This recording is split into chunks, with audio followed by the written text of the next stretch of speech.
आज हम चैप्टर 3 दो चर वाले रैखिक समीकरण युग्म में एक्सरसाइज 3.1 को सॉल्व करेंगे। एक्सरसाइज 3.1 में देखते हैं पहले क्वेश्चन में क्या दिया हुआ है। पहले क्वेश्चन में कहा गया है, आफताब अपनी पुत्री से कहता है, 7 वर्ष पूर्व मैं तुमसे 7 गुनी आयु का था। अब से 3 वर्ष बाद मैं तुमसे केवल 3 गुनी आयु का रह जाऊंगा। क्या यह मनोरंजक है? इस स्थिति को बीजगणितीय एवं ग्राफीय रूप में व्यक्त कीजिए। तो इस क्वेश्चन को हम दो रूपों में हल करेंगे। पहले तो हम बीजगणितीय रूप बनाएंगे, फिर उसका ग्राफीय रूप बनाएंगे। बीजगणितीय रूप में हमें दो चर वाले रैखिक समीकरण युग्म को बनाना है और ग्राफीय रूप में उन दोनों ही समीकरणों का ग्राफ बनाएंगे। तो सबसे पहले यहाँ पर हमारे पास आफताब और उसकी पुत्री है। तो दोनों में से हमें किसी की भी आयु पता नहीं है, तो आफताब की आयु को हम x मानेंगे और पुत्री की आयु को y मान के हम इस क्वेश्चन को सॉल्व करेंगे। तो चलिए हम इस क्वेश्चन को सॉल्व करते हैं और बीजगणितीय और ग्राफीय रूप बनाते हैं इस क्वेश्चन का। तो क्योंकि हमें यहाँ पर इस क्वेश्चन में दोनों में से किसी की भी आयु पता नहीं है, तो इसलिए हमें x और y मानना पड़ेगा। तो यहाँ पर जब आप इसको हल करेंगे तो आप इसमें लिखेंगे, माना आफताब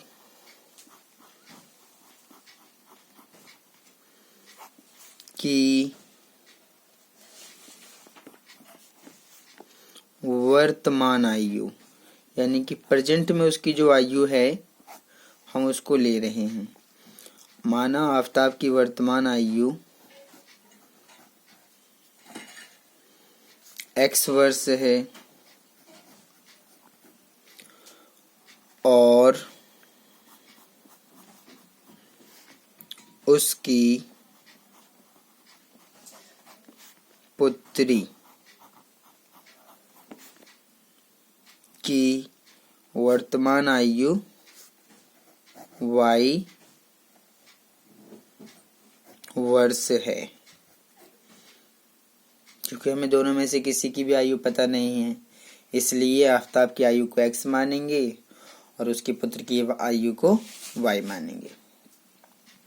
क्वेश्चन में कहा गया है कि 7 वर्ष पूर्व, अब हमें 7 वर्ष पहले जाना है। तो 7 वर्ष पहले अगर हम जाएंगे तो इसका अर्थ क्या हुआ? देखिए, अगर कोई प्रेजेंट में 20 साल का है तो अगर हम पूछेंगे कि 7 साल पहले वो कितना था, तो 20 में से हम 7 घटा देंगे तो कितना आ जाएगा? 13 साल का आ जाएगा। तो इसका मतलब ये हुआ कि अगर आप 7 वर्ष पूर्व जाएंगे तो आपको घटाना पड़ेगा। तो इसलिए हम यहाँ पर जो लिखेंगे 7 वर्ष पूर्व। तो जब आप 7 वर्ष पूर्व जाएंगे तो उस समय 7 वर्ष पहले आफताब की आयु कुछ और रही होगी, पुत्र की भी आयु कुछ और रही होगी। तो हम उसको लिखेंगे 7 वर्ष पूर्व आफताब की आयु, आफताब की आयु।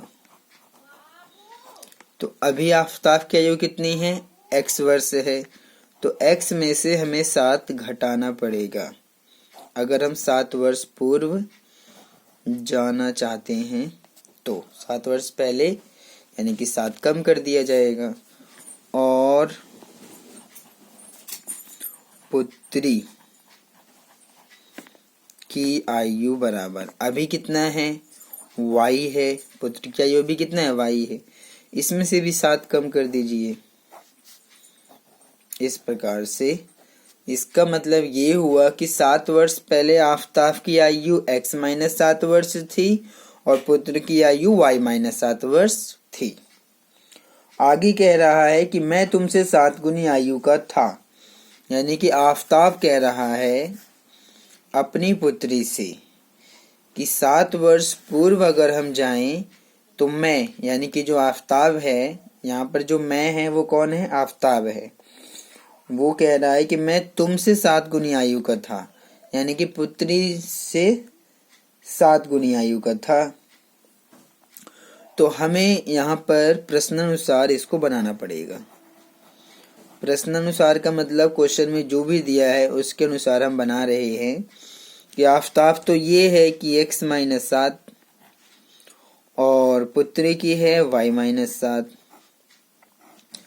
लेकिन वो कह रहा है, आफताब कह रहा है अपनी पुत्री से, ये कह रहा है कि मैं तुमसे 7 गुनी आयु का था। तो पुत्री की आयु y-7 है, इसका 7 गुना करने के लिए आपको इसको 7 से गुणा करना पड़ेगा। तो चाहे आप गुणा 7 यहाँ लिख दें या यहाँ पर लिख दें, इससे कोई फर्क नहीं पड़ता है। आप 7 से गुणा कर दीजिए, चाहे 7 इधर लिख के करिए चाहे उधर लिख के करिए, लेकिन 7 से गुणा करना ही पड़ेगा। तो जब आप इसको सॉल्व करेंगे तो x-7, 7 की गुणा पूरे ब्रैकेट में करिए, 7 की y में करेंगे 7y, माइनस का निशान, 7 की गुणा 7 में करेंगे 49, और इस प्रकार से आप इसको देख सकते हैं।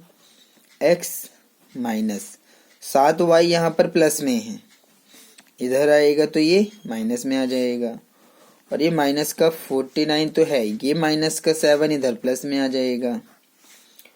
अब अगर ये बचेगा x-7y बराबर -49 में से 7 आप घटा दीजिए, क्योंकि माइनस प्लस माइनस हो जाएगा, माइनस का ज़्यादा है, तो अगर हम घटा दें 49 में से 7 को तो कितना मिलेगा हमें? 42। कितना मिलेगा? 42 मिलेगा। तो जब आप -42 को इधर लेके आएंगे तो x-7y, और ये माइनस में है तो प्लस में आएगा 42, बराबर कर देंगे 0 के। हमने इसको 0 के बराबर इसलिए किया है क्योंकि हमारा जो 2 चर वाला रैखिक समीकरण होता है उसका जो व्यापक रूप है वो बराबर 0 की रहता है। मैंने आपको दिखाया था कि जो 2 चर वाले रैखिक समीकरण होते हैं वो बराबर 0 के ही होता है, जैसे कि ax plus by plus c बराबर 0। यही था ना हमारा व्यापक रूप 2 चर वाले रैखिक समीकरण का, तो इसलिए हमने इसको 0 के बराबर कर दिया है। तो ये जो आया है ये आपका है फर्स्ट इक्वेशन, पहला समीकरण ये बन गया है। अब क्योंकि यहाँ पर हमें 2 समीकरण बनाना है, समीकरण युग्म होना चाहिए क्वेश्चन के अकॉर्डिंग, तो इसलिए हम दूसरा समीकरण भी बनाएंगे। तो क्वेश्चन में कहा गया है कि अब से 3 वर्ष बाद, जब आप अभी वो कितने हैं? अभी तो वो आफताब x है और पुत्री y है, अभी तो यही उनकी आयु है। अब कह रहा है ये दूसरी कंडीशन है, पहली कंडीशन जो थी उससे हमने पहला समीकरण बना दिया, दूसरी कंडीशन से दूसरा समीकरण बनाएंगे। लेकिन कैसे? कह रहा है कि अब से 3 वर्ष बाद, तो अब हमें 3 वर्ष बाद जाना पड़ेगा। तो ये जो था ये था पहली स्थिति, यहाँ आप लिख भी सकते हैं कि पहली स्थिति है, ये पहली स्थिति बन गई, पहला समीकरण। अब हम लेते हैं दूसरी स्थिति। कह रहा है कि अब से 3 वर्ष बाद, तो अगर आप 3 वर्ष बाद जाएंगे तो इसका अर्थ क्या हुआ? जैसे मान लीजिए कोई 10 साल का है तो 3 साल बाद कितना हो जाएगा? 13 साल का हो जाएगा। तो हमने 10 में 3 जोड़ दिया, तो इसका मतलब ये हुआ कि अब हमें जोड़ना है। तो जब आप यहाँ लिखेंगे कि 3 वर्ष बाद, 3 वर्ष बाद जाएंगे अब आप, तो अभी जो आफताब है वो x वर्ष का है और उसकी पुत्र की y वर्ष का है। तो अगर वो 3 वर्ष बाद जाएंगे तो जो आफताब है, आफताब की आयु कितना हो जाएगा? अभी तो x है तो 3 वर्ष बाद कितना हो जाएगा? x प्लस 3 वर्ष, इतना हो जाएगा।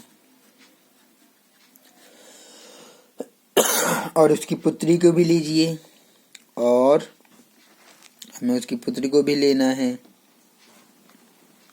और पुत्री की आयु, अभी तो पुत्री y वर्ष की है तो 3 वर्ष बाद कितना हो जाएगा? y प्लस 3 हो जाएगा। ये हो गया। अभी भी उसने बोला है कि 3 वर्ष बाद मैं तुमसे केवल 3 गुनी आयु का रह जाऊंगा, यानी कि आफताब कह रहा है, अपनी पुत्री से कह रहा है कि मैं तुमसे 3 गुनी आयु का रह जाऊंगा, यानी कि अब हमें 3 गुना करना है। पुत्री की आयु का 3 गुना, यानी कि इसका 3 गुना करना पड़ेगा। तो फिर से आप प्रश्नानुसार इसको बनाएंगे। तो जब आप इसको प्रश्नानुसार लिखेंगे तो आप देखिए क्या लिखेंगे। आप लिखेंगे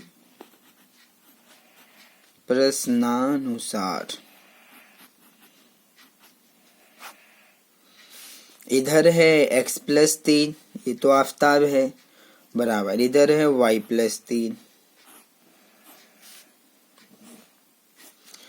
तो ये तो आफताब है x प्लस 3 और ये उसकी पुत्री है y प्लस 3।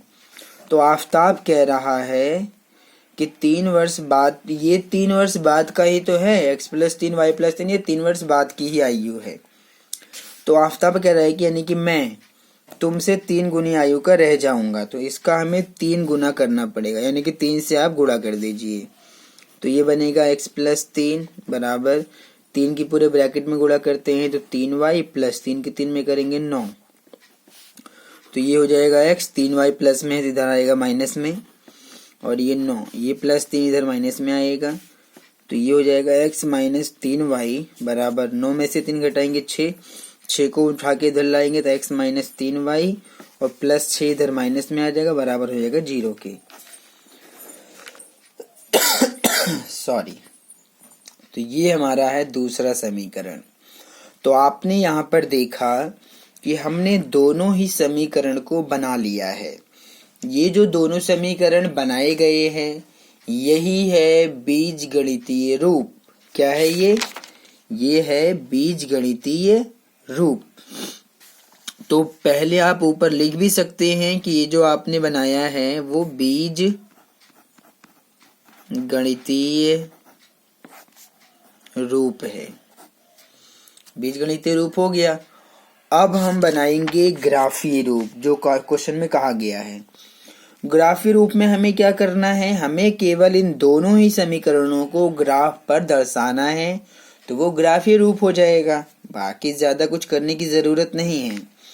तो अब हम पहले समीकरण ये वाला, दूसरा समीकरण ये वाला, इन दोनों को हम एक ही ग्राफ पर दर्शाएंगे और वो हो जाएगा उसका ग्राफीय रूप। ध्यान दीजिए, दोनों ही समीकरण को एक ही ग्राफ होना चाहिए, अलग अलग नहीं। तो मैं सबसे पहले समीकरण को लेता हूं। तो मैं यहाँ पर एक बॉक्स बनाऊंगा। ये यहाँ पर जो बना रहे हैं वो ग्राफीय रूप है। ग्राफीय लिख लेते हैं कि ये जो है वो ग्राफीय रूप है। और यहाँ पर हम 2 हल से ज़्यादा फाइंड नहीं करेंगे। 2 हल ज्ञात करना बहुत होता है। किसी भी 2 चर वाले रैखिक समीकरण का ग्राफ बनाने के लिए 2 हल ज्ञात करना बहुत है, इसलिए मैं केवल 2 ही हल ज्ञात करूंगा, ये x के लिए और ये y के लिए। और ये रहेगा हमारा समीकरण 1 के लिए। समीकरण 1 के लिए रहेगा ये। समीकरण 1 क्या है हमारा सॉरी, समीकरण 1 है x माइनस 7y प्लस 42 बराबर 0। x माइनस 7y प्लस 42 बराबर 0, ये हमारा समीकरण है। तो इसके 2 हल ज्ञात कर लेते हैं। तो x माइनस 7y प्लस 42 है।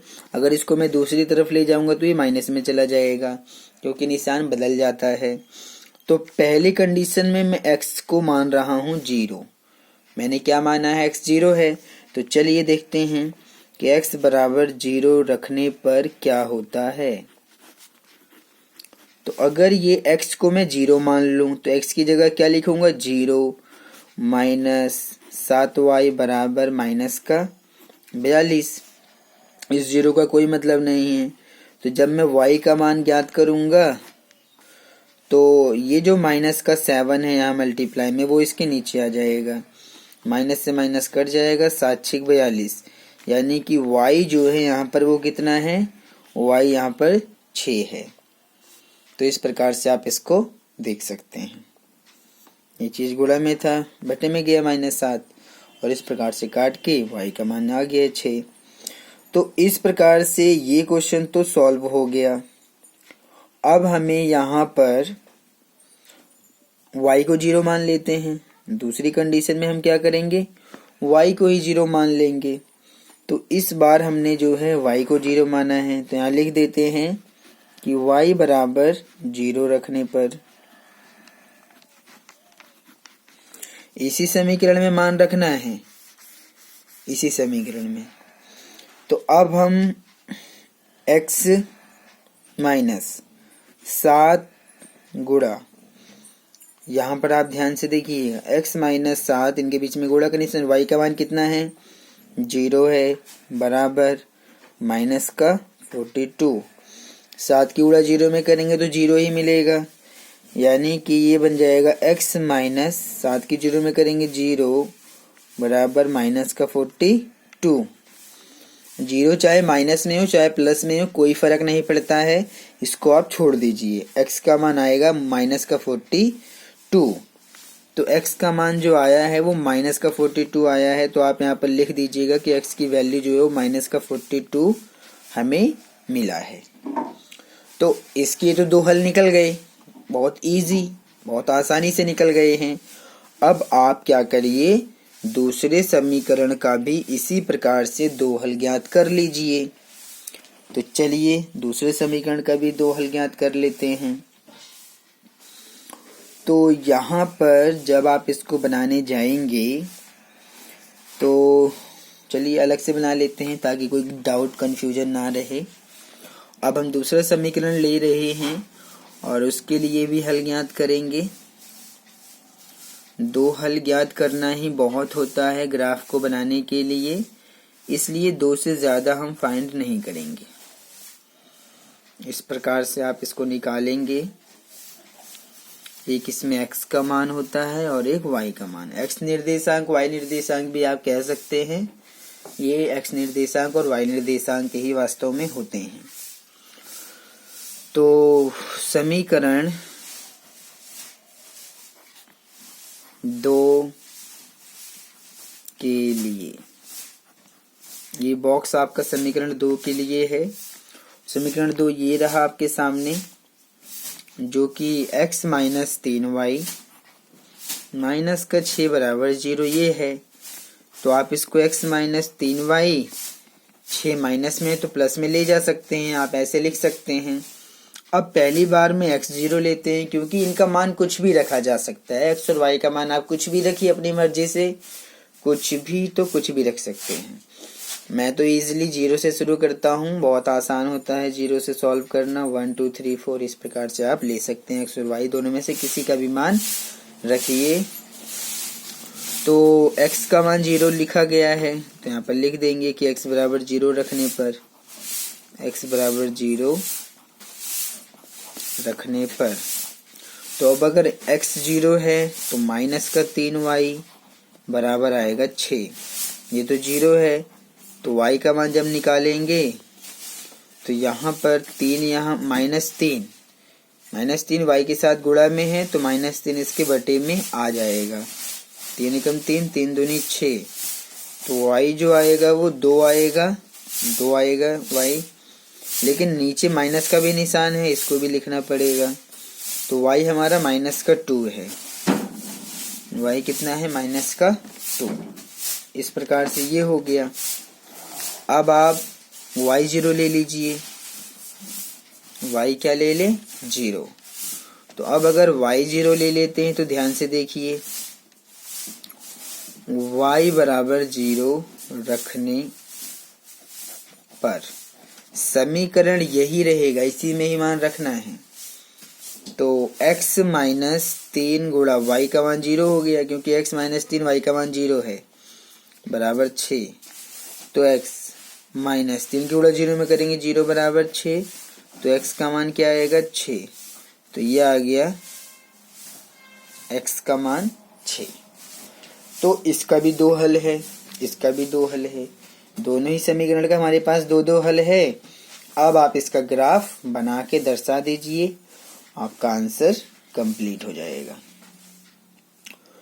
तो ग्राफ पे दर्शाने के लिए हमें यहाँ पर, आप इसको स्केल से बनाइएगा, मैं हाथ से बना रहा हूँ। आप सबसे पहले दो रेखाएं खींचेंगे, आप इसको स्केल से ही बनाइएगा, तभी अच्छे से बनेगा। तो इसमें दो रेखाएं लेना पड़ता है, लंबवत होनी चाहिए, एक दूसरे को काटते हुए। इस प्रकार से मैं तो सिर्फ आपको दिखा रहा हूँ। और ये इस प्रकार से दो रेखाएं होती हैं जो कि लंबवत होती हैं। ये आप इसको ध्यान से देखिएगा, ये रहेगा x और ये रहेगा x डैश, ये रहेगा y और ये रहेगा y डैश। ये आपका 0 का भी काम करता है और O का काम करता है। जिस बिंदु पर दोनों एक्सिस यानी कि x अक्ष और ये y अक्ष एक दूसरे को काटते हैं, उसे मूल बिंदु कहा जाता है। एक एक सेंटीमीटर पे आप निशान लगा सकते हैं अपने स्केल की सहायता से, जो कि आप लगा लीजिएगा। मैं तो बस इसको हाथ से दिखा दे रहा हूँ, आप एक एक सेंटीमीटर पर ये निशान लगाएंगे अपने स्केल से। स्केल से ही बनाया जाता है, या तो आप इसको ग्राफ पेपर पे बनाइए तब ठीक रहेगा। अगर आप इसको ग्राफ पे अभ्यास करेंगे तो आपके लिए ज़्यादा बेटर रहेगा। मैं तो बस आपको दिखा रहा हूँ कि आप इसको कैसे बनाएंगे। ये हो गया। तो यहाँ पर अगर आप ध्यान से देखेंगे तो संख्याएं देख लेते हैं, हमारे पास 6 और माइनस का 42, यानी कि 42 तक जाना पड़ेगा। तो पैमाना अपनी मर्जी से सिलेक्ट करते हैं। यहाँ पर तो ये रहा बड़ी संख्या, यहाँ पर 6 है, यहाँ पर 42 है, तो हमें 40 या 45 तक तो जाना पड़ेगा। तो अगर मैं पैमाना यहाँ पर 5-5 कर लूँ तो 1 2 3 4 5 6 5 30 तक ही जाएगा, तो हमारा काम नहीं बनेगा। अगर मैं यहाँ पर 10-10 का लेता हूँ तो 10 20 30 40 50 60 यानी कि हमारे पास 42 है। 8 का अगर ले लें तो 1 2 3 4 5 6 8 6 48 तक जाएगा, तो 48 में हमें ये 42 भी मिल जाएगा। तो पैमाना जो आप अपनी मर्जी से सिलेक्ट करेंगे, इससे कोई फर्क नहीं पड़ता है कि आप कहाँ से शुरू कर रहे हैं, 1 से शुरू कर रहे हैं कि 2 से शुरू कर रहे हैं, 5 से शुरू कर रहे हैं, 10 से कर रहे हैं, 20 से कर रहे हैं, 100 से कर रहे हैं, 50 से कर रहे हैं, ये मायने नहीं रखता है, बस आपका सही होना चाहिए। तो चलिए 8 का ले लेते हैं फिर। 1 2 3 4 5 8 पंचे 40, हाँ 8 8 8 पंचे 40 8 6 48, हाँ आ जाएगा हमारा आराम से। तो 42 हमारा 8 8 का सही रहेगा, तो मैं 8 का ले रहा हूँ। 0 से 8 8 दूनी 16 8 3 24 8 चौक 32 8 पंचे 40 8 6 48। थोड़ा सा ज़्यादा रहेगा तो सही है, कम ना हो। तो इधर का प्लस में है तो इधर का माइनस होना चाहिए, यानी कि -8 -16 -24 माइनस का 32। इधर का प्लस होना चाहिए, 8 दूनी 16 8 3 24 8 चौक 32 8 पंचे 40। इधर का माइनस होना चाहिए, -8 -16 माइनस का 24 माइनस का 32 और माइनस का हो जाएगा यहाँ पर 40। ठीक है, इस प्रकार से आप इसको देख लीजिएगा, बाकी आपके समझ में पूरा आ जाएगा, ज़्यादा कोई दिक्कत की बात यहाँ पर नहीं है। तो पैमाना है वो तो आप इसके अकॉर्डिंग हमेशा सिलेक्ट करेंगे कि टेबल में हमारे पास जो नंबर हैं वो कौन से हैं, बड़े बड़े हैं कि छोटे छोटे, उसके बेस पे आप इस स्केल को बनाते हैं। तो मैंने 8 का लिया है ताकि मुझे ये सारे नंबर मिल जाएं। तो पहला लेते हैं, x का मान यहाँ पर 6 है, y कितना है, सॉरी x का मान 0 है, y 6 है। पहला हम इस पूरे ही बिंदुओं को दर्शा देंगे, इसका समीकरण लगा देंगे, तब दूसरा लेंगे। एक बार में दोनों को नहीं लिया जा सकता, एक एक करके लेना है। तो यहाँ पर x का मान 0 है तो x का मान 0 यही मिलेगा। y 6 है तो y 6 प्लस का है कि माइनस का है, तो यहाँ देख रहे हैं प्लस का है, तो यानी कि ऊपर जाना पड़ेगा। तो 6 हमें कहाँ मिलेगा, ध्यान से समझिए, 0 से 8 आधा जाएंगे तो हमें कितना मिलेगा, 8, 0 से 8 है ना ये, तो आधा जाएंगे 4 मिलेगा, थोड़ा सा ऊपर जाना पड़ेगा, तो यहाँ पर आपको ये बिंदु मिल जाएगा। इस प्रकार से आप इसको अंदाजा लगा के ले सकते हैं। ठीक है, दूसरा है x तो माइनस का 42 है, y यहाँ पर 0 है, तो x का -42 है। तो x का अगर -42 है तो आपको -42 पे जाना पड़ेगा। तो ये रहा x अक्ष, और -42 है तो हमें माइनस की तरफ जाना है, तो -32 तो है, ये रहा माइनस का, यहाँ अगर मैं 40 लिख दूं, ठीक है, और फिर आगे जब मैं जाऊंगा तो मुझे एक और जाना पड़ेगा क्योंकि छोटा है ये, यहाँ लेना पड़ेगा। इस x अक्ष को आप यहाँ लगा दीजिएगा, x को आप यहाँ लिख दीजिएगा, यहाँ से काट दीजिएगा। तो -40 यहाँ आ गया, -48 यहाँ आ गया।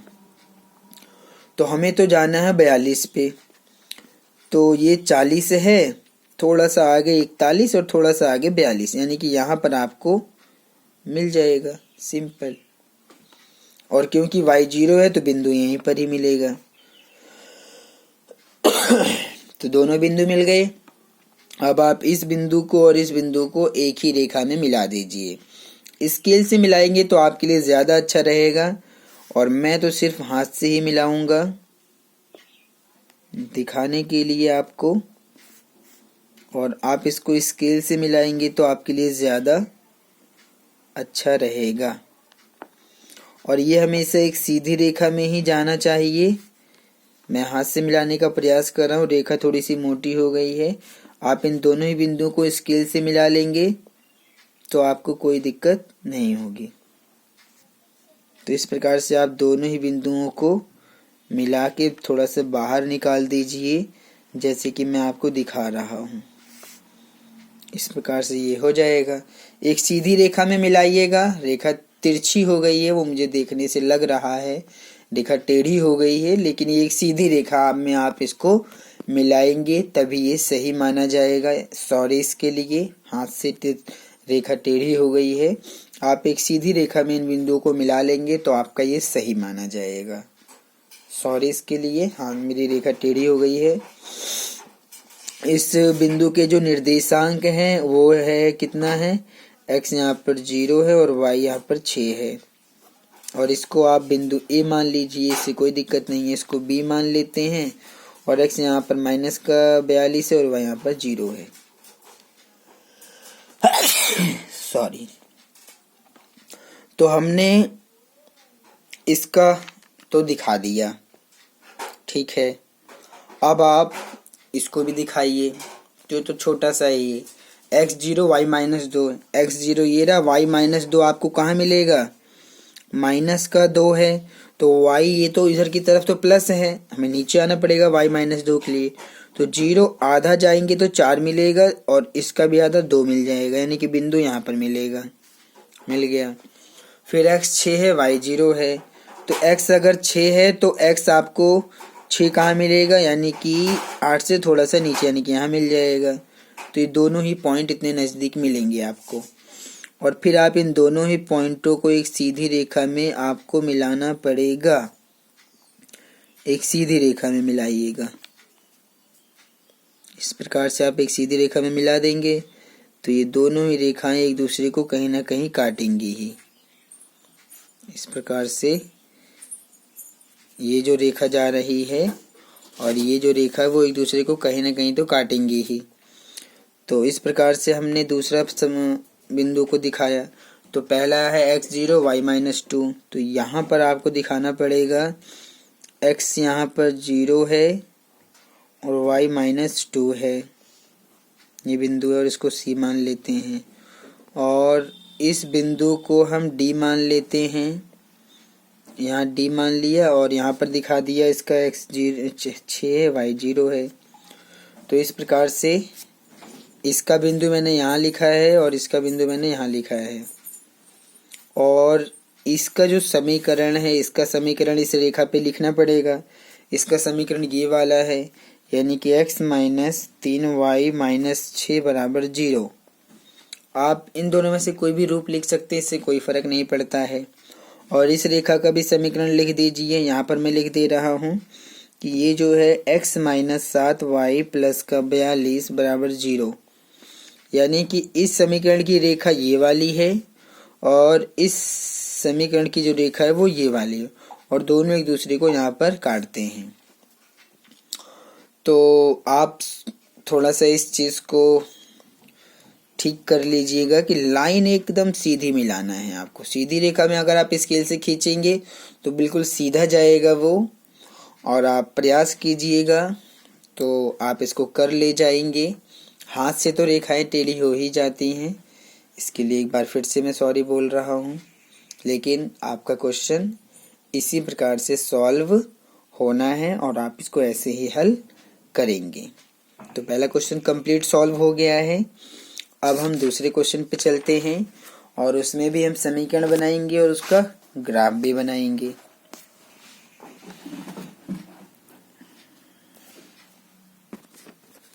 क्वेश्चन नंबर 2 पे आते हैं।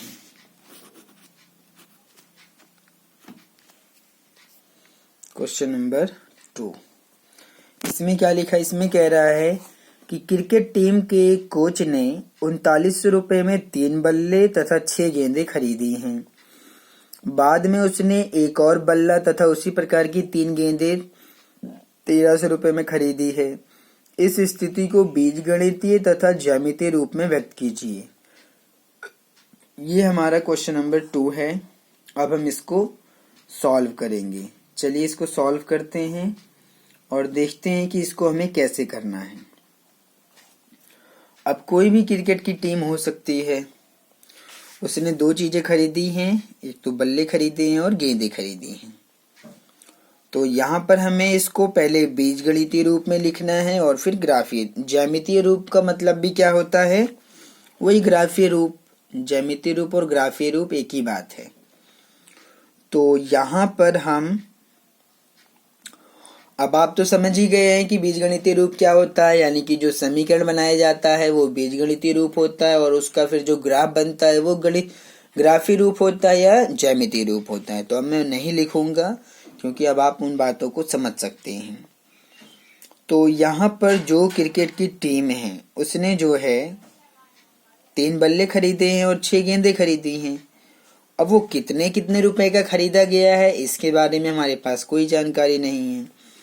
तो मान लेते हैं कि एक बल्ला उसने x रुपए में खरीदा है और एक गेंद उसने y रुपए में खरीदा है। इसी प्रकार से ही हमें इसको मानना पड़ेगा, क्योंकि क्वेश्चन में हमें कोई जानकारी नहीं दी गई है कि एक बल्ला कितने का खरीदा है और एक गेंद कितने की खरीदी गई है।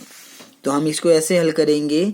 जब आप इसको हल करने जाएंगे तो आप लिखेंगे माना एक, या तो आप एक ऐसे लिखिए या तो फिर आप एक ऐसे लिखिए। माना एक बल्ले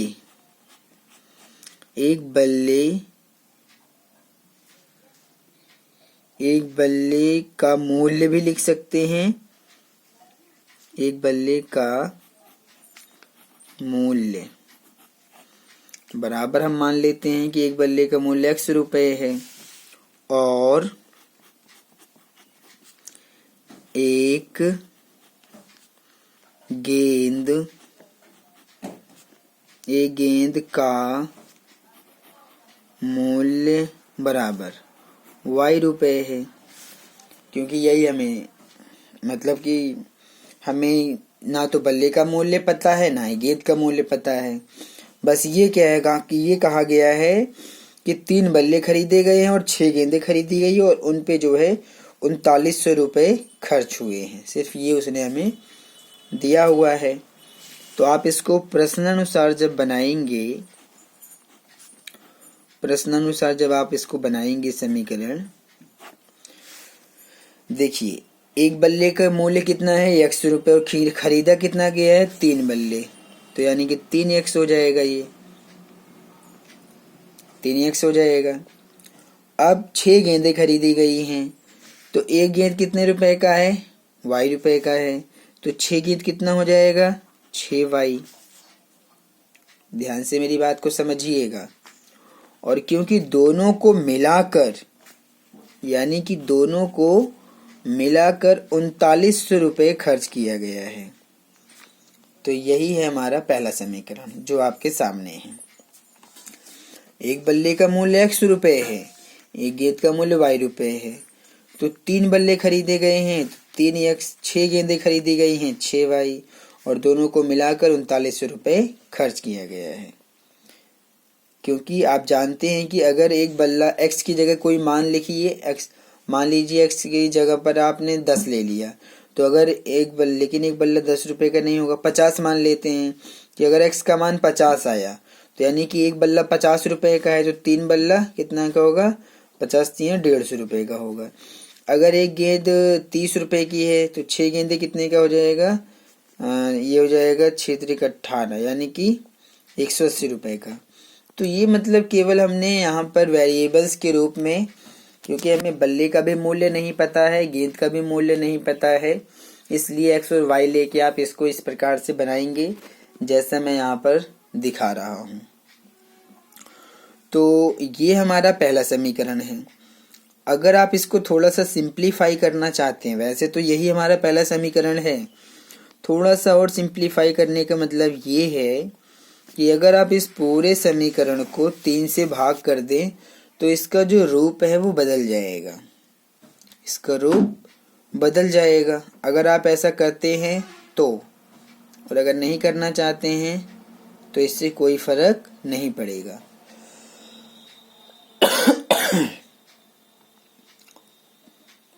तो ये तो आपकी मर्जी है कि इसको आप उस रूप में बदलना चाहते हैं कि नहीं। अगर आप बदलेंगे तो ठीक है, नहीं बदलेंगे तो भी ठीक है, क्योंकि जो इसका वास्तविक ग्राफ है वो तो हमारे सामने आ ही जाएगा।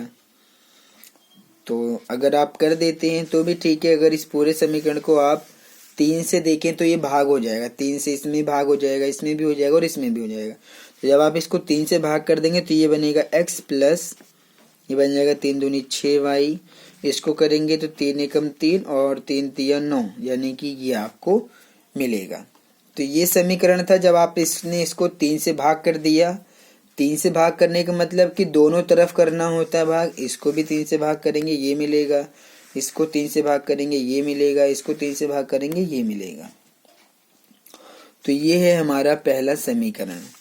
अब आप दूसरा बनाइए। और जब हम दूसरा समीकरण बनाएंगे तो दूसरे समीकरण के लिए उसने हमें क्या बोला है, सवाल में कह रहा है कि बाद में यानी कि कुछ टाइम बाद में उसने एक और बल्ला और उसी प्रकार की 3 गेंदें 1300 रुपये में खरीदी है। तो एक और बल्ला खरीदा है, तो एक बल्ला तो x रुपये, एक बल्ले की कीमत x रुपये है, तो एक बल्ला लिया है तो 1 गुणा x करिए यानी कि 1 x हो जाएगा। तो x के साथ में हम 1 नहीं लिखते हैं तो इसलिए केवल ये x माना जाएगा। मतलब इसके साथ में 1 यहाँ पर है, मैं दिखाने के लिए लिख दे रहा हूँ, लेकिन 1 लिखा नहीं जाता। जैसे यहाँ 3 था तो यहाँ मैंने 1 लिखा है, क्योंकि अब उसने एक और बल्ला खरीदा है तो बल्ले का मूल्य तो x है, तो 1 गुणा x हो जाएगा, फिर प्लस का निशान, फिर बाद में जो है एक बल्ला और 3 गेंदे। एक गेंद कितने का, y का है, तो 3 गेंद खरीदेगा तो 3y, और दोनों को मिला के उसने कितने रुपए खर्च करे हैं, 1300 रुपये उसने खर्च करे हैं। ठीक है, ये आपके सामने है। तो ये है आपका समीकरण 2। तो ये दोनों क्या है, यही है बीजगणितीय रूप। अब आप इसका केवल ग्राफ बना दीजिए और आपका काम हो जाएगा। तो इस प्रकार से आपको ये क्वेश्चन सॉल्व करना था। अब मैं पहला समीकरण ले रहा हूं और उसका ग्राफ बनाते हैं। तो यहाँ पर हम बॉक्स बनाएंगे। पहले समीकरण 1 के लिए जो भी बॉक्स बनेगा उसको हम बनाने जा रहे हैं। तो इस प्रकार से यहाँ पर हम बना रहे हैं।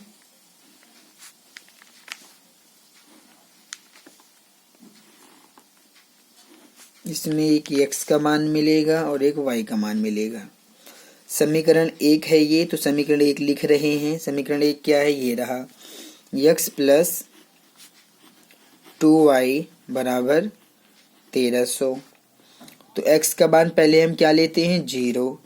तो x का मान 0 लिया गया है। x बराबर 0 रखने पर x का मान 0 लिया गया है, तो x हो गया 0 प्लस का 2y बराबर 1300। तो y बराबर कितना मिलेगा, 1300। 2 यहाँ गुणा में है, बटे में जाएगा क्योंकि 0 का कोई मतलब होता नहीं है।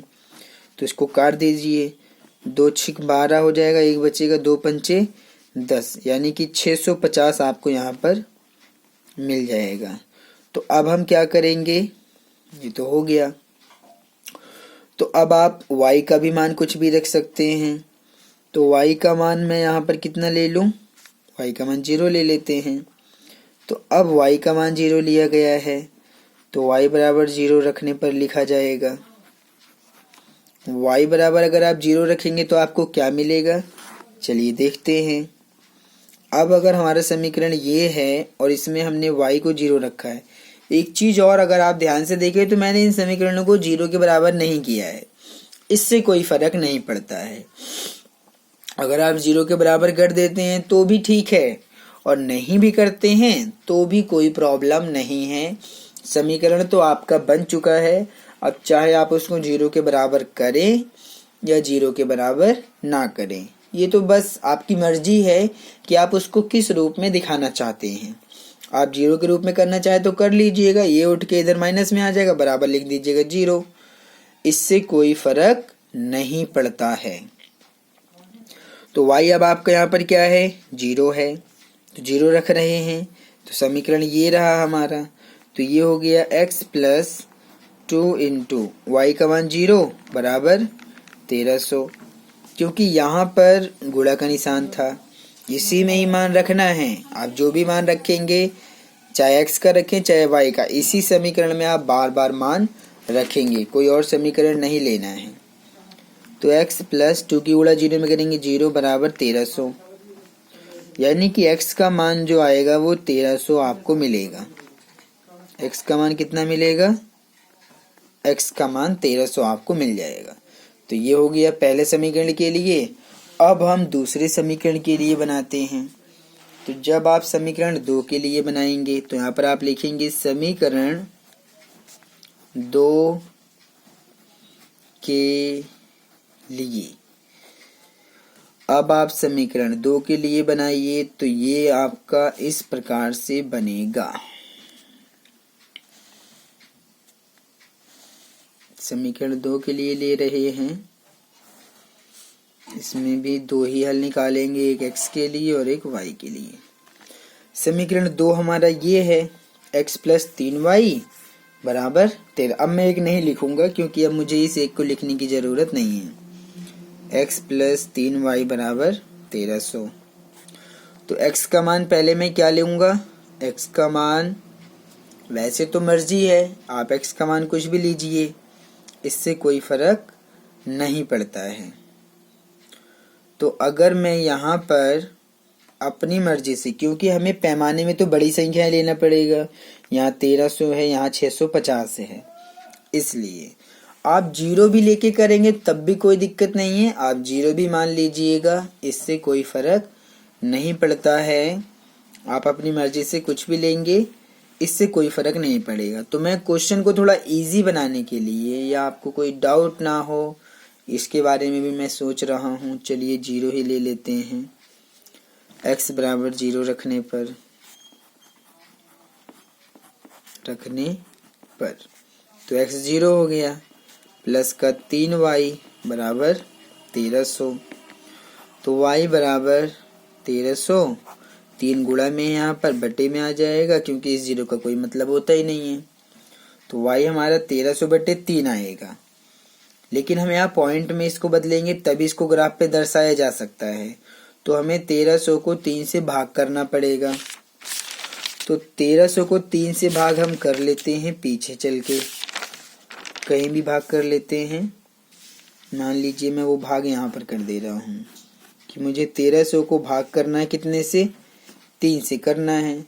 तो 3 का पहाड़ा मैं पहले 4 बार पढ़ूंगा। तो 3 चौक मिलेगा 12, 1 मिला, और 3 तिया हो जाएगा 9, घटाने पर मुझे 1 मिलेगा, फिर 3 तिया 9 हो जाएगा, और घटाने पर 1 पॉइंट लगाएंगे 0, और 3 तिया 9, यानी कि 433.3। तो पॉइंट रूप आएगा 433.3। तो ये आपका y आ गया 433.3। तो 433 अगर आप ले लेंगे तो 0.3 नहीं लेंगे तो इससे कोई फर्क नहीं पड़ेगा, क्योंकि आपका मेन यहाँ पर 433 का है। एक हल तो निकल गया। अब हम लेंगे y0। तो ये रहा y0, और आप यहाँ पर लिख देंगे कि मैं जो है y बराबर 0 रख रहा हूँ। तो इसी में ही रखना है y0। तो x प्लस 3 गुणा y तो हो गया 0, बराबर आएगा 1300 के, और x प्लस 3 गुणा 0 में करेंगे तो 0 बराबर ही आएगा 1300। तो x आपका मिलेगा 1300। तो x भी मिल गया फिर से 1300। तो ये आपके पास में आ चुका है। अब आपको कुछ नहीं करना है, केवल सिर्फ और सिर्फ ग्राफ बनाना है, और आपका कंप्लीट हो जाएगा ये क्वेश्चन। चलिए हम इसका ग्राफ बना देते हैं अब, क्योंकि हमारे सारे काम हो चुके हैं, सिर्फ और सिर्फ ग्राफ बनाने का और रह गया है। तो चलिए ग्राफ भी बना लेते हैं। सॉरी। तो इसमें हम 2 रेखाएं खींचेंगे। एक खींचेंगे, ये तो है y-अक्ष क्योंकि ये लंबवत है, और फिर ये रहेगा आपका x-अक्ष, इसका नाम रहेगा x, और इसका रहेगा y। सॉरी, ये x है तो ये x डैश है, और ये y है तो ये y डैश है। ये 0 यानी कि O का काम करता है। ये 1-1 सेंटीमीटर पे आप निशान लगाएंगे। ये 3, 4, 5, 6, 1, 2, 3, 4, 5, 6, 1, 2, 3, 4, 5, 6, 1, 2, 3, 4, 5, 6। तो पैमाना देखें तो यहाँ पर हमें 1300 सबसे बड़ी संख्या, और वहाँ भी 1300 सबसे बड़ी संख्या है। तो 100 से तो काम चलेगा नहीं। 1, 2, 3, 4, 5, 6, 100 का लेंगे तो ये बनेगा। 200 का लेते हैं तो 2 6 1200 तक ये जाएंगे, और हमें चाहिए 1300। तो अगर हम 250 का लेते हैं, 250, 500, फिर ये 1000। हाँ, 250 का भी ठीक रहेगा, लेकिन चलिए सीधा हम 300 का ही ले लेते हैं। 300, और ये 600, 900, 1200, 3 दूनी 6, 3 3 3 चौक 12, 3 25 1500, 3 6 1800, ये आ गया।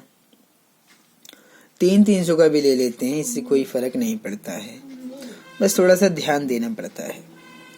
अब ये माइनस का 300, माइनस का 600, माइनस का 900, माइनस का 1200, माइनस का 1500, फिर यहाँ पर 300, 600, 900, 1200, 1500, 1800, माइनस का रहेगा 300, माइनस का रहेगा 600, माइनस का 900, माइनस का 1200, माइनस का 1500 और माइनस का 1800।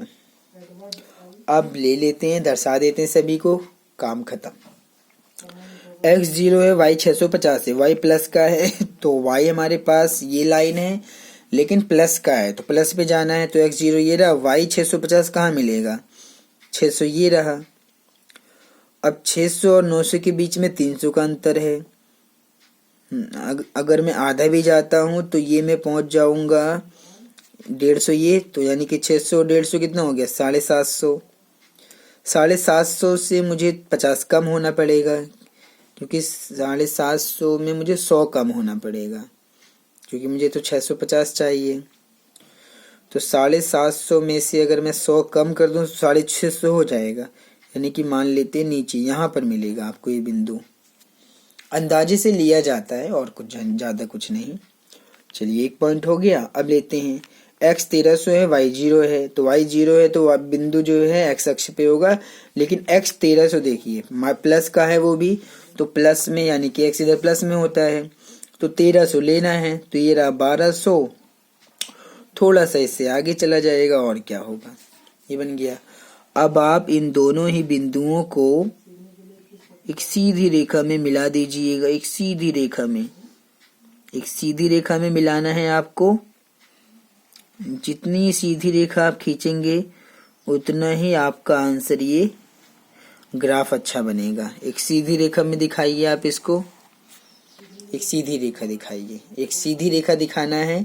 आप इसको ग्राफ जो है पेंसिल से बनाइएगा, और बिंदुओं को मिलाने के लिए आप किसका प्रयोग करेंगे, स्केल से मिलाने से आपको कोई दिक्कत नहीं आएगी। तो चलिए मैंने तो दिखा दिया है। तो ये बिंदु ए मान लेते हैं और इसके निर्देशांक पहला 0 और 650 है, 0 और 650। ये दूसरा बिंदु है, इसको बी मान लेते हैं, और ये x इसमें 1300 और y 0 है। तो इस प्रकार से इसका समीकरण भी इस रेखा पे दिखा दीजिए। इसका समीकरण x + 2y = 1300 है, तो कहीं भी लिख दीजिएगा x + 2y = 1300। इस रेखा का ग्राफ हो जाएगा x + 2y = 1300। इस प्रकार से आप इसको कर लेंगे। ठीक है, ये हो गया। अब हम आगे चलते हैं। तो जब आप आगे चलेंगे तो दूसरा लेना पड़ेगा आपको। यहाँ पर x 0 है, y जो है 433 है, 0.3 भी देख लेंगे। तो x 0 है, y यानी कि बिंदु तो y अक्ष पे होगा क्योंकि x 0 है, तो y जो है इतना हमें लेना है जो कि प्लस का है। तो 300 तो ये है, थोड़ा आगे जाएंगे तो हमें 400 मिल जाएगा, फिर थोड़ा सा आगे जाएंगे तो मान लेते हैं यहाँ पर हमें वो बिंदु मिलने वाला है जो हमें यहाँ पर चाहिए, वो बिंदु हमें यहाँ पर मिल जाएगा। तो केवल इमेजिनेशन है बस, और कुछ नहीं, यहाँ मान लिया। फिर दूसरा x 1300 है, y 0 है, तो 1300 वाला तो यहीं पर ही आएगा, इसका मतलब बिंदु तो इसका भी यही रहेगा। तो हमें इन दोनों बिंदुओं को मिलाना पड़ेगा। अब आप दोनों बिंदुओं को मिलाने के लिए आप जैसे भी करें, लेकिन एक स्केल से एक सीधी रेखा में मिला दीजिएगा और आपका काम हो जाएगा। एक सीधी रेखा बननी चाहिए, बस एक सीधी रेखा। मैंने दिखाया आपको कि एक सीधी रेखा में जाना चाहिए, ये एक सीधी रेखा बननी चाहिए। इस प्रकार से जितनी सीधी रेखा होगी ग्राफ आपका उतना ही अच्छा बनेगा। तो इस प्रकार से इसका भी हो गया। इस बिंदु को C मान लेते हैं और इसके निर्देशांक 0,433.3 ये रहेगा। बस इसका तो मान लो है ही। और इस रेखा को हम इसका समीकरण भी लिख देते हैं कि x + 3y बराबर में रहेगा 1300 के। तो ये सारी चीज़ें यहाँ पर आप देख सकते हैं। तो यही आपका ग्राफ है। बस मैं सॉरी बोल रहा हूँ, रेखाएं टेढ़ी हो जा रही हैं। अगर आप इसको स्केल से मिलाएंगे तो ये आपका अच्छे से बनेगा, बहुत अच्छे से बनेगा। बस आप स्केल का प्रयोग करिए। लेकिन तरीका जो है वो यही है जो मैं यहाँ पर आपको बना के दिखा रहा हूँ। इसी प्रकार से आप इसका ज्यामितीय रूप अर्थात ग्राफीय रूप बनाएंगे। इसी को ही हम ज्यामितीय रूप भी कहते हैं। ग्राफीय रूप और ज्यामितीय रूप एक ही बात है। इसको क्या बोला जाता है? ज्यामितीय रूप आप इसको कह सकते हैं। ज्यामितीय रूप है ये आपका, और इसी को ही हम क्या बोलते हैं? ग्राफीय रूप भी कह सकते हैं। इससे कोई फर्क नहीं पड़ता है, यही चीज है आपका। ठीक है, तो रेखाओं को आप थोड़ा सा प्लीज ठीक कर लीजिएगा। मैं बार बार फोकस कर रहा हूँ क्योंकि सारी चीजें तो सही हैं, बस ये रेखाओं का ही यहाँ पर प्रॉब्लम आ रही है। रेखाएं सीधी होनी चाहिए, सीधी रेखा में मिलाएंगे तो सीधा ही मिलेगा। बनाने का तरीका आपका यही रहेगा। हाथ से रेखाएं टेढ़ी हो जाती हैं, इसका आप थोड़ा सा समझिएगा बात को। लेकिन बनाने का आपका यही मेथड है, यही इसका ग्राफी रूप है और यही इसका कंप्लीट आंसर है जो मैं यहाँ पर आपको करके दिखा रहा हूँ। और लास्ट पॉइंट और बचा है, उसको भी ले लेते हैं। हमारा एक्सरसाइज 3.1 कंप्लीट सॉल्व हो जाएगा। इसको भी निपटा लेते हैं। लास्ट क्वेश्चन है ये, क्वेश्चन नंबर 3। क्वेश्चन नंबर 3 पढ़ते हैं क्या लिखा है। कहा गया है कि 2 केजी सेब और 1 केजी अंगूर का मूल्य किसी दिन 160 रुपए था। 1 महीने बाद 4 केजी सेब और 2 केजी अंगूर का मूल्य 300 रुपए हो जाता है। इस स्थिति को बीजगणितीय और ज्यामितीय रूप में व्यक्त कीजिए। तो अगर आप इसको ध्यान से देखें तो क्वेश्चन नंबर 2 की तरह ही है। वहां पर बल्ला और गेंद है, यहाँ पर सेब और अंगूर है। तो सेम क्वेश्चन है, बस चीजें अलग कर दिया गया है। करने का तरीका वही रहेगा, मेथड वही रहेगा। मैं आपको उसी मेथड से, मतलब जैसे हमने क्वेश्चन नंबर 2 में किया था, सेम वही प्रोसेस यहाँ पूरा यूज करिए। आपका समीकरण यानी कि बीजगणितीय रूप भी बन जाएगा और उसका जो ग्राफी रूप है वो भी आपका बन जाएगा। तो चलिए बनाते हैं। जब आप इसको हल करने जाएंगे तो आप यहाँ लिखेंगे कि माना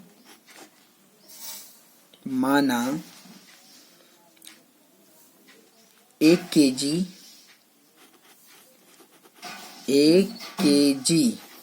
केजी सेब का मूल्य बराबर हो जाएगा कितना? x रुपए, और 1 केजी अंगूर का मूल्य ये हो जाएगा y रुपए। अब आप प्रश्न अनुसार बना दीजिए।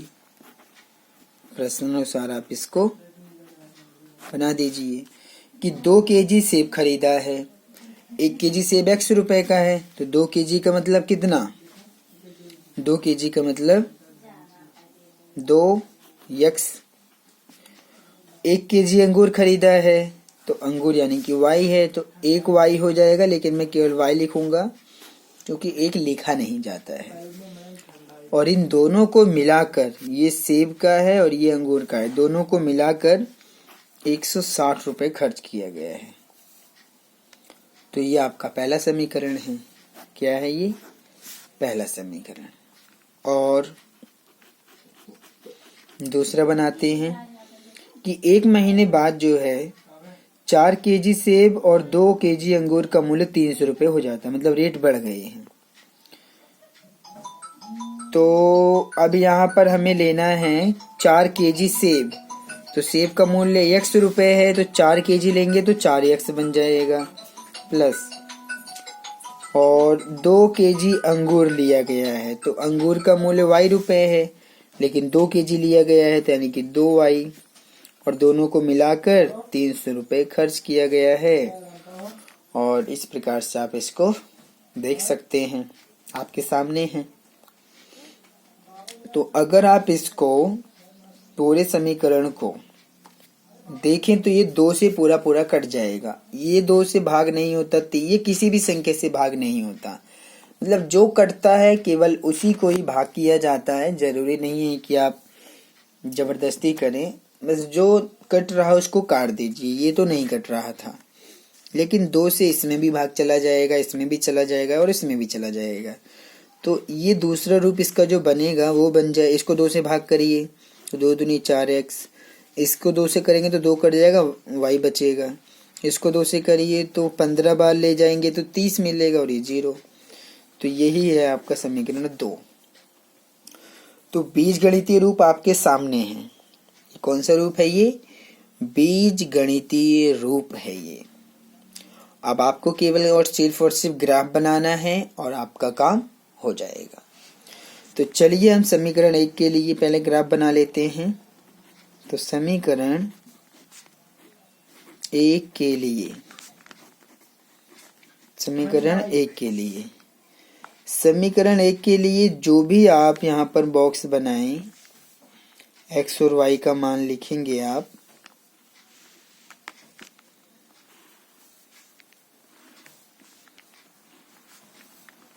ये रहा x, ये रहा y, ठीक है। तो समीकरण 1 ये है, क्या है वो? 2x प्लस का y बराबर 160, यही है। तो x यहाँ पर क्या है? x यहाँ पर 0 लेंगे हम पहले। तो x बराबर 0 रखने पर, x बराबर 0 रखने पर पहला मान हम x का 0 लेंगे।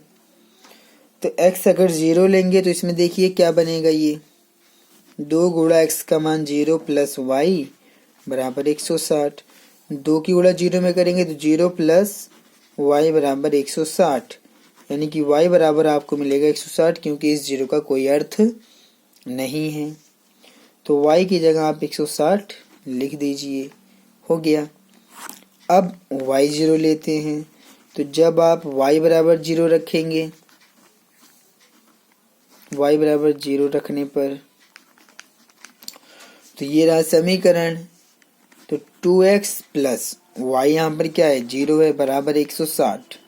तो ये तो 0 है, x का मान जब निकलेगा तो 2 यहाँ गुणा में है, ये बटे में जाएगा। तो x बराबर मिलेगा 2 अठे 16 और ये 80 आपको मिल जाएगा। इसके भी 2 हल निकल गए। अब दूसरे समीकरण लेते हैं, उसका भी 2 हल निकाल देते हैं और ग्राफ बना देते हैं। फिर अब हम लेते हैं समीकरण 2 को। तो समीकरण 2 के लिए, समीकरण 2 के लिए तो पहले हम बनाते हैं समीकरण 2 के लिए बॉक्स।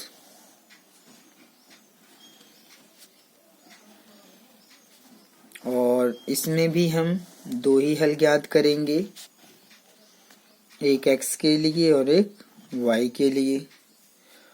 और समीकरण 2 हमारा ये है कि 2x प्लस y बराबर 150। तो 2x प्लस y बराबर 150।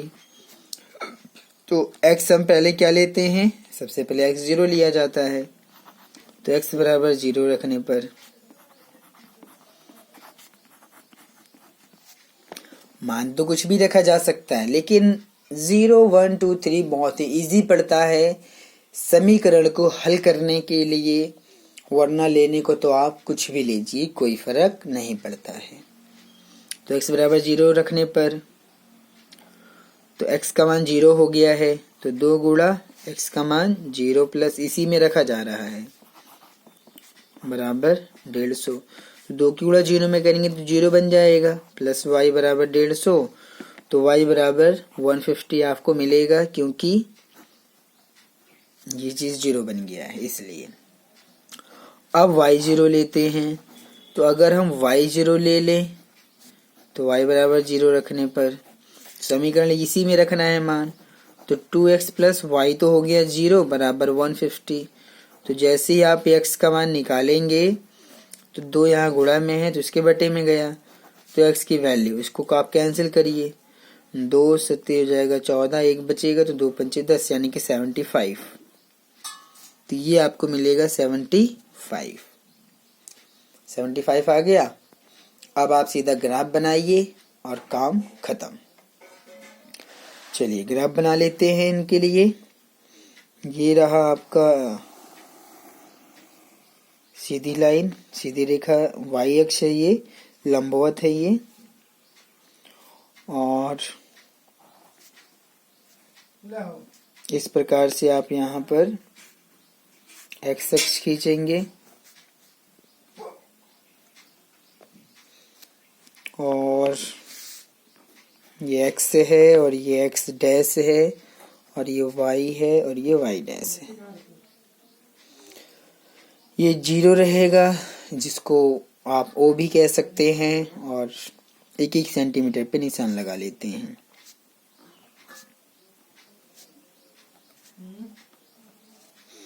इधर भी 1-1 सेंटीमीटर पे निशान लगाएंगे।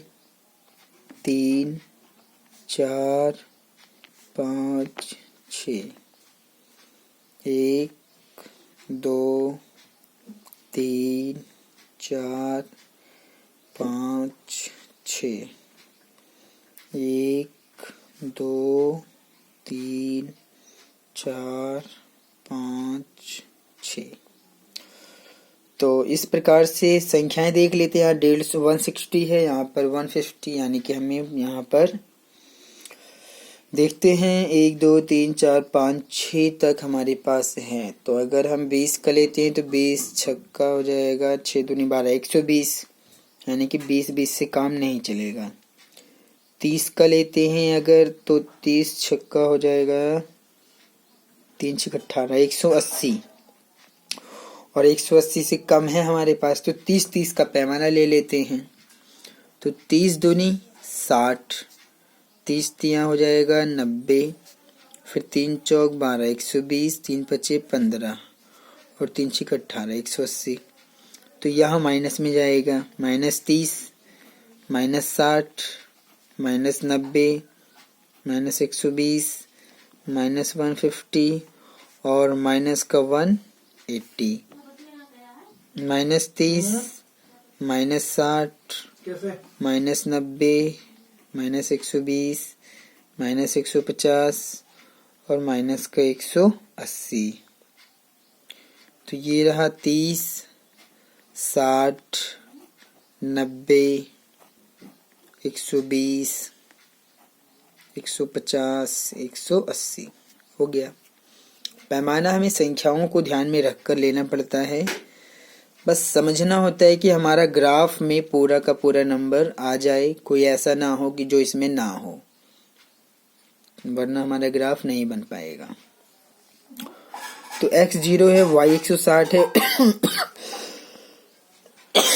ठीक है, तो बिंदु y x पे मिलेगा, लेकिन ये y 160 है, प्लस का है तो हमें ऊपर जाना पड़ेगा क्योंकि y नीचे माइनस में, y ऊपर प्लस में है, तो 160 लेना है। तो ये रहा 150, ये रहा 180, इनके बीच में 300 का अंतर है, तो आधा जाएंगे तो ये मिलेगा हमें 150 और मिल जाएगा, यानी कि ये हो जाएगा कितना, यानी कि 15, क्योंकि 300 का नहीं, सॉरी 30 का अंतर है, सभी में 30 का अंतर है। तो 150 और 180 में यानी कि 30 का अंतर है, तो आधा यानी कि 15, यानी कि 150 में अगर मैं 15 जोड़ूंगा तो 165 मिलेगा। चाहिए 160, तो थोड़ा सा और नीचे आ जाते हैं, यानी कि यहाँ पर हमें बिंदु मिल जाएगा। दूसरा x 80 है, y 0 है, तो बिंदु x अक्ष से मिलेगा क्योंकि y 0 है, तो 80 जो कि प्लस में है तो y यहाँ x यहाँ पर प्लस में है, लेकिन यहाँ पर माइनस में है, यहाँ प्लस में है। तो x हमें 80 लेना है जो कि प्लस की यानी कि यहाँ लेना है। तो 80 कहाँ मिलेगा, 80 60 ये हो गया, इनके बीच में आधा करते हैं, मतलब 90 से थोड़ा सा कम, यानी कि यहाँ पर मिल जाएगा। इस प्रकार से आप इसको देख सकते हैं, यहाँ पर मिलेगा। अब आप यहाँ पर इस बिंदु को नाम दीजिए A, इसके निर्देशांक रहेंगे 0, 160, इसको देते हैं B और इसका रहेगा 80, 0। इस बार मैं कोशिश करूंगा लाइन बिल्कुल सीधी खींची जाए ताकि ग्राफ अच्छे से दिखाई दे और बने और आपके पूरा समझ में भी आए। तो चलिए सीधी लाइन खींचने का प्रयास करते हैं। सीधी लाइन खींचने के लिए हमें इनको सीधी लाइन में ही लाना पड़ेगा। सीधी लाइन बिल्कुल सीधी होनी चाहिए ये लाइन। स्केल से तो ये अच्छे से खींचा जा सकता है। जी सीधी लाइन है पूरा। अब आप इसको देख रहे होंगे।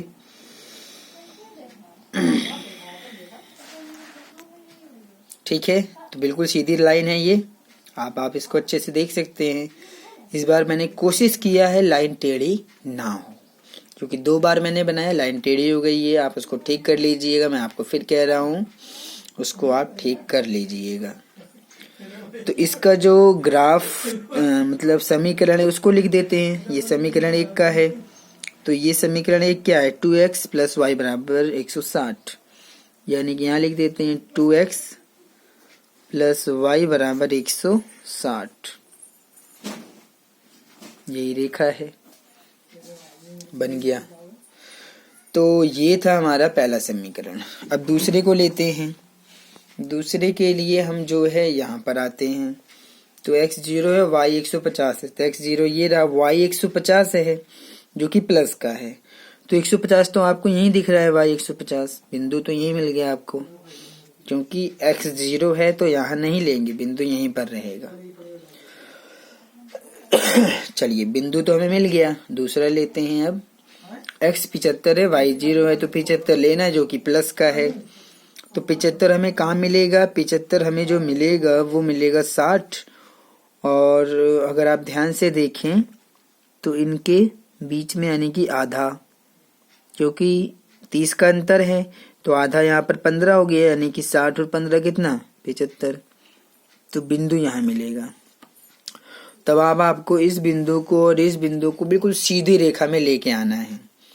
और ये मुझे लगता है दोनों रेखाएं समांतर बनने वाली हैं। यहाँ पर दोनों ही रेखाएं समांतर होनी चाहिए, क्योंकि यहाँ संकेत मिल गया है, बिल्कुल यहाँ पर आया है। बिल्कुल सीधी रेखा खींचेंगे तो रेखाएं बिल्कुल समांतर जानी चाहिए, तभी ये ग्राफ आपका अच्छे से बनेगा। चलिए रेखाओं को हम कुछ इस प्रकार से खींचे ताकि ये समांतर रहें। तो कोशिश करते हैं कि रेखाएं जो बने वो समांतर ही हों। इस प्रकार से ले रहे हैं कि रेखाएं समांतर ही जाएं।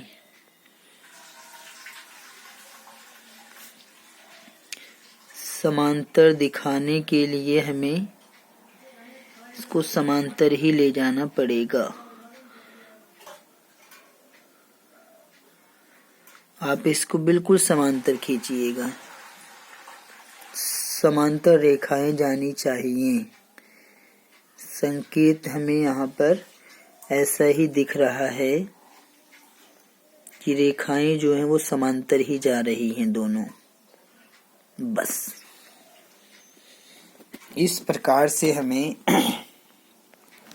इन दोनों ही रेखाओं को मिलाना था कि वो बिल्कुल समांतर जाएं। तो ये रहा बिंदु और ये रहा। तो इस बिंदु को मैं यहाँ पर लिख रहा हूँ, इसको C मान लिया और इसके निर्देशांक 0, 150, और इस बिंदु को D मान लिया D, और इसके निर्देशांक 75, 0। ये कॉमा है ये। तो इस प्रकार से ये हमारे तीनों ही क्वेश्चन कंप्लीट सॉल्व हो गए हैं और बहुत ही अच्छे से मैंने समझाया है। थोड़ा सा आप मेरी बात को भी समझिएगा। रेखाएं टेढ़ी हो गई हैं, प्लीज इनको आप सीधा कर लीजिएगा। बाकी आपका तरीका, मेथड, क्वेश्चन को इसी प्रकार से आप करेंगे। यही इसका मेथड है कि आप पहले दो चर वाले रैखिक समीकरण युग्म का ज्यामितीय रूप यानी कि समीकरण लिखिए और फिर उसका ग्राफ बनाइए। उसी को आप ज्यामितीय रूप भी कह सकते हैं या ग्राफीय रूप कह सकते हैं। तो यहाँ पर मैंने एक्सरसाइज 3.1 को कंप्लीट सॉल्व कर दिया है। और ग्राफ जो होता है, जो भी ग्राफ बनाया जाता है, उसमें हमें इसी प्रकार के बिंदुओं की जरूरत होती है। मतलब कोई भी जो बिंदु होता है जो ग्राफ पे दर्शाया जाता है, उस बिंदु, वो जो बिंदु होता है वो इस प्रकार से दर्शाए। वो बिंदु ये है। अब इस बिंदु का नाम आप कुछ भी दे दीजिए, ABCD PQR कुछ भी। तो उसमें जो होता है एक x की वैल्यू होती है, कॉमा दूसरी y की होती है। पहला जो होता है वो x का मान होता है और दूसरा जो होता है वो y का मान। इस x के मान को आप इस x अक्ष पे लेते हैं और इस y के मान को आप y अक्ष पे लेते हैं। इसको x निर्देशांक, y निर्देशांक भी कहा जाता है। तो कोई भी जो बिंदु होता है वो इस रूप में होता है, जिसको आप ग्राफ पे भी दर्शाते हैं। और पहले मान को हमेशा x अक्ष पे लिया जाता है। अगर उसका पॉजिटिव डायरेक्शन है, प्लस में है, तो आप इधर लीजिए। अगर x माइनस में है तो इधर लीजिए। y का मान अगर प्लस में है तो आप ऊपर जाइए, अगर नीचे माइनस में है तो आप नीचे आइए। तो यही तरीका है, यही विधि है जो कि आपको यहाँ पर समझना था। मैंने इंट्रोडक्शन में बहुत सारी चीजें समझाया है। इस वीडियो से पहले जो हमारा इंट्रोडक्शन है, मैंने जो करवाया है इस चैप्टर का इंट्रोडक्शन, दो चर वाले रैखिक समीकरण युग्म का जो इंट्रोडक्शन है, उसमें मैंने ग्राफ बनाना सिखाया है, समीकरण बनाना सिखाया है।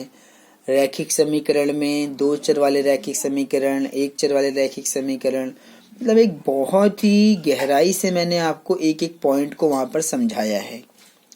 तो अगर आप उसको पहले समझ लेंगे फिर इसको समझेंगे तो आपको पूरी डिटेल इस चैप्टर का मिल जाएगा और आप बहुत ही आसानी से इस 3.1 को कंप्लीट कर पाएंगे। तो इस प्रकार से जो है, अगर आपको हमारा ये चैनल पसंद आता है तो आप इसको लाइक, शेयर एंड सब्सक्राइब कीजिए, ताकि हम आपके लिए इसी प्रकार की वीडियो बनाते रहें और अपलोड करते रहें। और अगली वीडियो में हम जल्द ही मिलेंगे। तब तक के लिए धन्यवाद।